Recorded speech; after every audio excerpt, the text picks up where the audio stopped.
ಅಂತವತ್ತು ಫಲಂ ತೇಷಾಂ ತದ್ಭವತ್ಯಲ್ಪಮೇಧಸಾಂ ದೇವಾನ್ ದೇವಯಜೋ ಯಾಂತಿ ಮದ್ಭಕ್ತಾ ಯಾಂತಿ ಮಾಮಪಿ. ಮೂಢರಾದವರಿಗೆ ದೂರಕವು ಫಲವು ಅಶಾಶ್ವತವಾದುದು. ದೇವತಾ ಉಪಾಸಕರು ದೇವತೆಗಳನ್ನೇ ಪಡೆಯುತ್ತಾರೆ, ನನ್ನ ಭಕ್ತರು ನನ್ನನ್ನೇ ಪಡೆಯುತ್ತಾರೆ. The fruits gained by such people of small intellect are finite. The worshippers of the Devas go to the abode of the Devas, whereas my devotees come to me.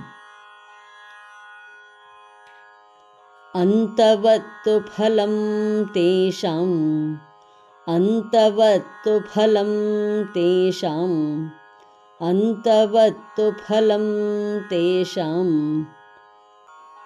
ತದ್ಭವತ್ಯಲ್ಪಮೇಧಸಾಂ ತದ್ಭವತ್ಯಲ್ಪಮೇಧಸಾಂ ತದ್ಭವತ್ಯಲ್ಪಮೇಧಸಾಂ ಅಂತವತ್ತು ಫಲಂ ತೇಷಾಂ ತದ್ಭವತ್ಯಲ್ಪಮೇಧಸಾಂ ಅಂತವತ್ತು ಫಲಂ ತೇಷಾಂ ತದ್ಭವತ್ಯಲ್ಪಮೇಧಸಾಂ ಅಂತವತ್ತು ಫಲಂ ತೇಷಾಂ ತದ್ಭವತ್ಯಲ್ಪಮೇಧಸಾಂ ದೇವಾನ್ ದೇವಯಜೋ ಯಾಂತಿ ದೇವಾನ್ ದೇವಯಜೋ ಯಾಂತಿ ದೇವಾನ್ ದೇವಯಜೋ ಯಾಂತಿ ಮದ್ಭಕ್ತಾ ಯಾಂತಿ ಮಾಮಪಿ ಮದ್ಭಕ್ತಾ ಯಾಂತಿ ಮಾಮಪಿ